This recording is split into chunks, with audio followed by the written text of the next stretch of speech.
राजस्थान में जैसलमेर शहर रेगिस्तानी क्षेत्र में स्थित है।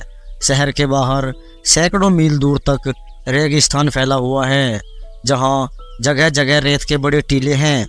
शहर से कुछ मील की दूरी पर कुलधरा नाम का एक खूबसूरत गांव है, जो पिछले 200 सालों से वीरान पड़ा है। इस गांव में रहने वाले लोग 200 साल पहले रातों रात अपना गांव छोड़कर कहीं और चले गए और फिर कभी वापस नहीं आए। कुलधरा गांव अब पुरातत्व विभाग की निगरानी में है। स्थानीय परंपरा के अनुसार 200 साल पहले जब जैसलमेर रजवाड़ों की एक रियासत थी, उस समय कुलधरा गांव उस रियासत का सबसे खुशहाल गांव था।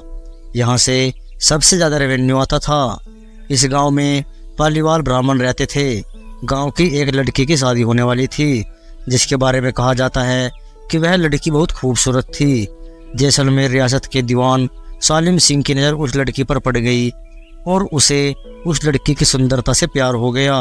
उसने उस लड़की से शादी करने की जिद की। स्थानीय स्तर पर प्रचलित कहानियों के अनुसार सालिम सिंह एक अत्याचारी व्यक्ति था, जिसकी क्रूरताओं की कहानियाँ दूर दूर तक मशहूर थी।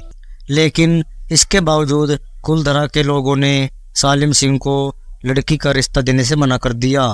सालिम सिंह ने गांव वालों को सोचने के लिए कुछ दिनों का समय दिया। गांव वाले जानते थे कि अगर उन्होंने सालिम सिंह की बात नहीं मानी तो वह गांव में कत्लेआम मचा देगा। परंपरा के अनुसार कुलधरा के लोगों ने गांव के मंदिर के पास स्थित एक चौपाल में पंचायत की और अपनी बेटी और अपने गांव के सम्मान को बचाने के लिए हमेशा के लिए उस गांव को छोड़ने का फैसला किया। सारे गांव वाले रात के सन्नाटे में अपना सारा सामान, मवेशी, अनाज और कपड़े लेकर अपने घरों को छोड़कर हमेशा के लिए यहाँ से चले गए और फिर कभी वापस नहीं आए। जैसलमेर में आज भी सालिम सिंह की हवेली मौजूद है, लेकिन उसे देखने कोई नहीं जाता। जैसलमेर के पास स्थित कुलधरा गांव में कई लाइनों में बने पत्थर के मकान अब धीरे धीरे खंडर हो चुके हैं, लेकिन इन खंडरों से अतीत में इस गांव के समृद्ध होने का पता चलता है। कुछ घरों में चूल्हे, बैठने की जगहों और घड़े रखने की जगहों की मौजूदगी से ऐसा लगता है जैसे कोई यहाँ से अभी अभी गया है। यहाँ की दीवारों से उदासी का एहसास होता है। खुली जगहों में बसा होने की वजह से सन्नाटे में सरसराती हुई हवा की आवाज़ें और माहौल को भी उदास बना देती है।